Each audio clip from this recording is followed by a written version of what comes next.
begin by asking, you play Flash, of course, in this movie. If you could mind tell us a little bit about the character that you play. Flash is now a superstar soccer player.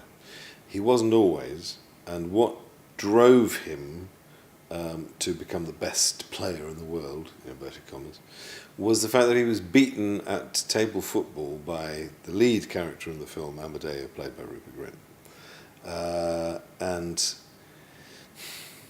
he was beaten when he was a kid, he was beaten soundly, and at that point he resolved to not only beat Amadeo, but basically destroy the football table, destroy the bar, destroy the village where they were raised.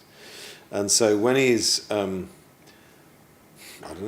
in midlife, and probably slightly mad, he's got enough money and he brings the football circus to town and wipes out the village and wipes out the cafe and basically, he's a lunatic. It must be really good fun though, taking on a role that's, I suppose he's the antagonist of the piece, and he's quite, not all, I don't know, he's quite unhinged, isn't he? He's completely unhinged. Yes, it's great fun, and he's conducting questionable experiments on animals in the pursuit of finding the best sports gear. He's completely barking, and it's great fun to play because there is no limit basically. And I was speaking to Juan Jose Campanella recently, and he said that it wasn't directly based on Cristiano Ronaldo.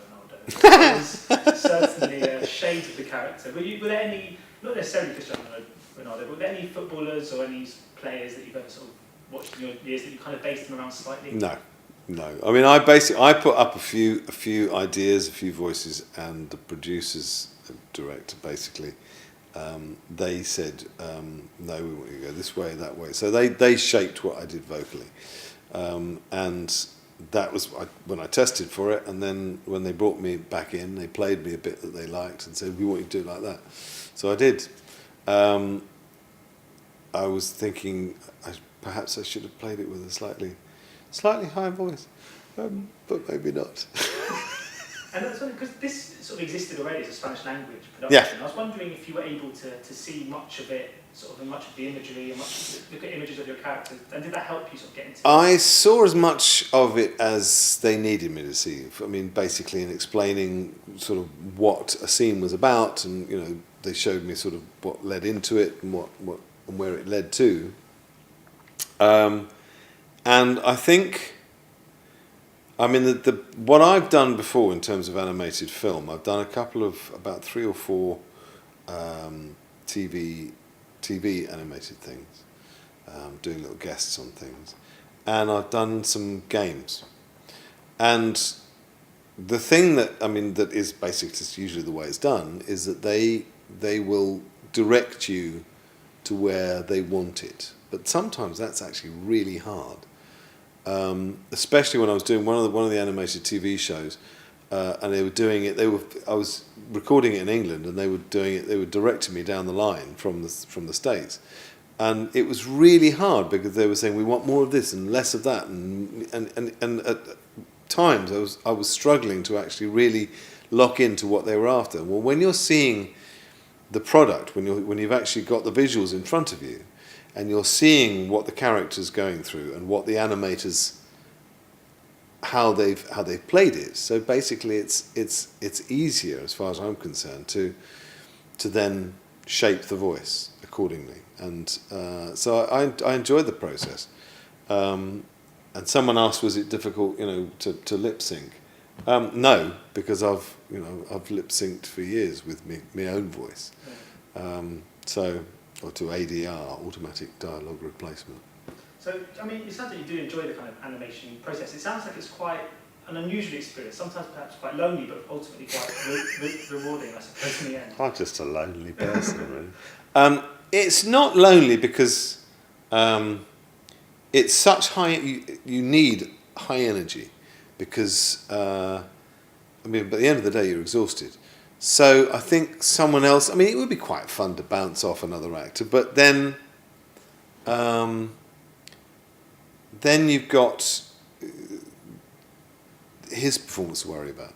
When it's just you, it's all eyes are on you, and it's all about you.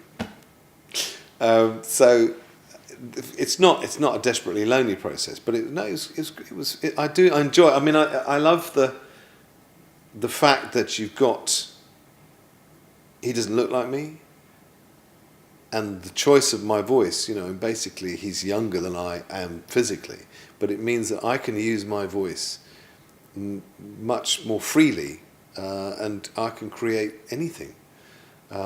Which is fun for me because I've always loved using my voice. So that's the main tool I've got, really. So when you watch an animation that you've made back, are you able to detach yourself from the project more so than usual, and just appreciate it as a piece of cinema as opposed to kind of watching your own performance and looking out for? I think I've always been quite good at detaching myself because I don't mind watching things. Some actors cannot watch themselves. I think in those terms you've invested in it. Not in the same way, but just as much. There are bits that you go, oh, did that work, or no, that worked, or that didn't work, or that, But I'm quite good at enjoying the piece as a whole. I mean, my dad was a documentary filmmaker, and it was hell going to movies with him because somebody else's movie, because he constantly he could not engage with the film. He was always outside it, watching as a director, producer. And I think I resolved from a very early age just to get into a film, whether I'm in it or not. Because I love being caught up in, the bigger the screen, the better. And I sort of sit in the middle of the cinema and just get absorbed. So finally, just very quickly, have you played much table football in your life, and how good are you? I just had a quick go. There's one of the England team downstairs.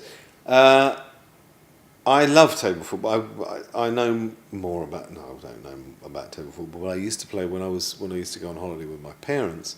We used to go to France a lot, where table football was much more common than it was in England. Now we've got decent table football tables here, but then the only table football we had was like really thin plastic rubbish players.